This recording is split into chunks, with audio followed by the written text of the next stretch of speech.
Hello दोस्तों, साल 2022 में जब से अडानी ग्रुप के चेयरमैन गौतम अडानी एशिया के सबसे अमीर पर्सन बने हैं, तब से वो हर दिन नई ऊंचाइयां छू रहे हैं।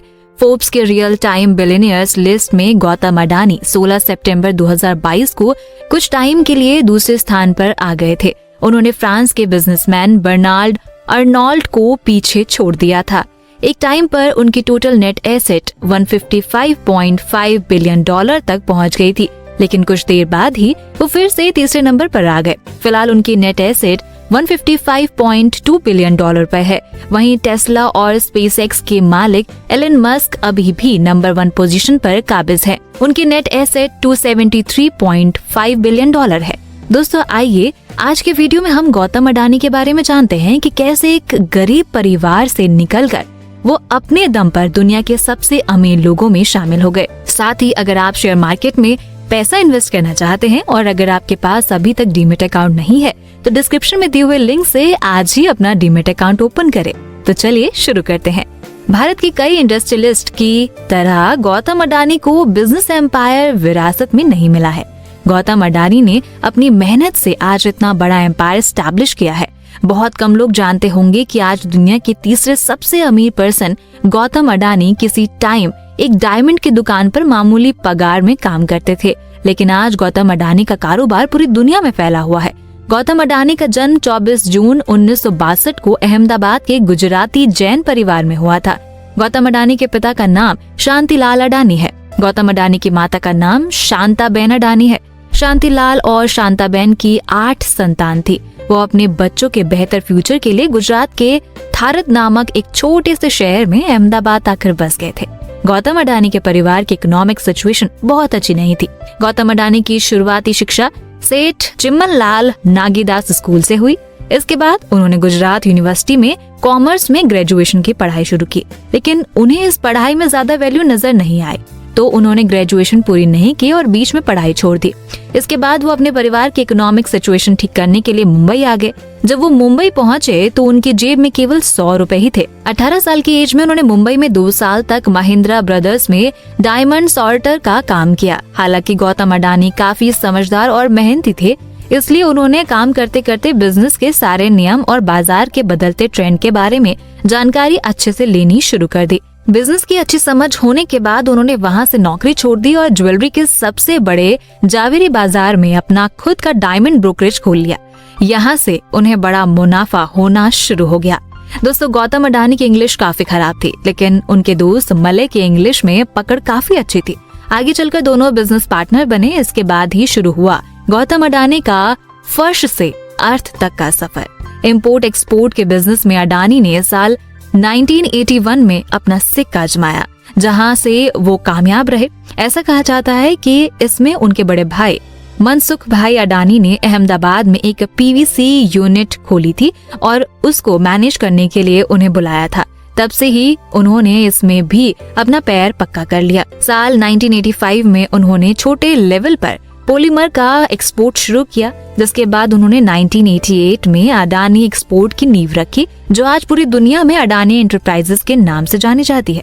ये भारत की सबसे बड़ी एक्सपोर्ट कंपनी है जो एग्रीकल और इलेक्ट्रिसिटी के एरिया में काम करती है। साल 1991 में ग्लोबलाइजेशन का दौर गौतम अडानी के लिए सुनहरा अवसर साबित हुआ, जिसमें उन्होंने मेटल्स, टेक्सटाइल्स और एग्रीकल्चरल प्रोडक्ट की शुरुआत इंटरनेशनल लेवल पर करनी शुरू की। साल 1994 में गुजरात सरकार ने मुंद्रा पोर्ट के मैनेजमेंट को प्राइवेट कंपनियों के लिए खोला, तो इस अवसर को भी गौतम अडानी ने लपक लिया। साल 1995 में अडानी ग्रुप ने मुंद्रा पोर्ट का परिचालन शुरू किया। करीब 8000 हेक्टेयर में फैला अडानी का मुंद्रा पोर्ट आज भारत का सबसे बड़ा प्राइवेट पोर्ट है।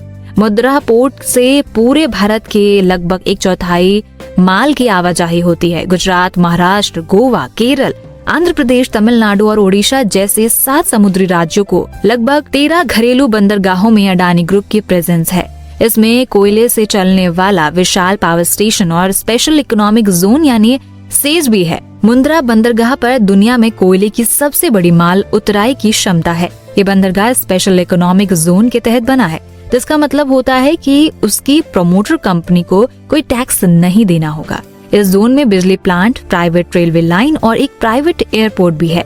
जनवरी 1999 में अडानी ग्रुप ने will agri business group Wilmer के साथ हाथ मिलाकर कुकिंग ऑयल के बिजनेस में कदम रखा। आज देश में सबसे ज्यादा बिकने वाला Fortune cooking oil Adani Wilmar company ही बनाती है। फॉर्च्यून तेल के अलावा अडानी ग्रुप कंज्यूमर गुड्स के क्षेत्र में आटा, चावल, दालें, चीनी जैसे दर्जनों प्रोडक्ट्स बनाती है। 2005 में अडानी ग्रुप ने फूड कॉर्पोरेशन ऑफ इंडिया के साथ मिलकर देश में बड़े बड़े साइलोज बनाने की शुरुआत की। साइलोज में बड़े पैमाने पर अनाज को स्टोर किया जाता है। शुरू में 20 साल के कॉन्ट्रैक्ट पर अडानी ग्रुप ने देश में अलग अलग राज्यों में साइलोज का कंस्ट्रक्शन किया।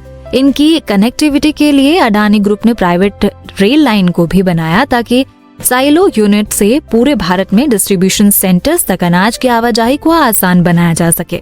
उन्होंने 1996 अडानी पावर कंपनी की शुरुआत की। इसके साथ ही उन्होंने एक नए फील्ड में कदम रखा, वो है एनर्जी सेक्टर, जिसके बाद आज वो देश के सबसे बड़ा प्राइवेट थर्मल पावर प्लांट चला रहे हैं, जिसकी कैपेसिटी 4620 मेगावाट है। साल 2006 से साल 2012 में उन्होंने पावर जनरेशन के क्षेत्र को देश के बाद दूसरे देशों में एक्सटेंड किया।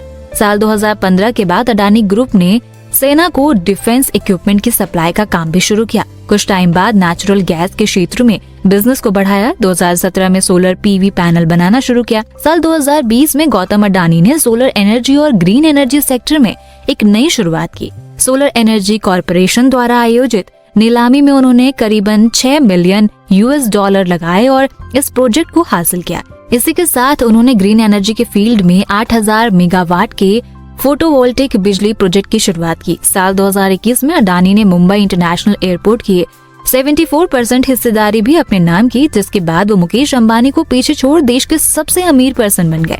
साल 2022 में भी वो मुकेश अंबानी को पीछे छोड़ देश के सबसे अमीर बिजनेसमैन के पायदान पर बरकरार हैं। दोस्तों, गौतम अडानी की किस्मत ने उनका कई बार साथ दिया है। एक बार उनका अपहरण हो गया था, जिससे वो किसी तरह बचकर घर वापस आ पाए। इसी तरह अडानी 26 नवंबर 2008 को मुंबई के ताज होटल पर हुए आतंकी हमले के चश्मदीद गवाह हैं। वे उस रात होटल में थे, रात भर बंधक रहे। अडानी को एनर्जी कमांडोज ने सुबह 9:30 बजे होटल से बाहर निकाला था। गौतम अडानी की पत्नी का नाम प्रीति अडानी है। पेशे से डेंटिस्ट रही प्रीति अडानी इस टाइम अडानी फाउंडेशन की चेयरपर्सन है। प्रीति अडानी के नेतृत्व में Adani foundation education, health, livelihood, rural development जैसे काम कई संगठनों के साथ मिलकर कर रहा है। गौतम अडानी के 2 बेटे हैं जो उनका बिजनेस संभाल रहे हैं। दोस्तों, लास्ट में आप सभी से एक सवाल है। कई लोगों का आरोप है कि गौतम अडानी की सफलता के पीछे देश के प्रधानमंत्री नरेंद्र मोदी का हाथ है। दोस्तों, आपको क्या लगता है? मुझे कमेंट करके जरूर बताइए। तो दोस्तों, बाकी की बातें टू बी कंटिन्यूड। साथ ही अगर आप शेयर मार्केट में पैसा इन्वेस्ट करना चाहते हैं और अभी तक आपके पास डीमैट अकाउंट नहीं है या बहुत ज्यादा ब्रोकरेज से आप परेशान हैं, तो देश के सबसे अच्छे, बड़े और भरोसेमंद ब्रोकरेज फर्म ज़ीरोधा, अपस्टॉक्स और एंजल ब्रोकिंग का लिंक इस वीडियो के डिस्क्रिप्शन में है। आज ही अपना डीमैट अकाउंट ओपन करें, जहां आपका ब्रोकरेज मैक्सिमम 20 रुपए ही लगेगा। इतनी चीपेस्ट ब्रोकरेज रेट और सेफ्टी और कहीं नहीं मिलेगी। तो दोस्तों, वीडियो पसंद आया तो लाइक का बटन जरूर दबा दें और हमसे जुड़ने के लिए एफर्टलेस जीके को इंस्टाग्राम पर जरूर फॉलो करें और ऐसे ही काम की बातों के लिए चैनल को सब्सक्राइब करें।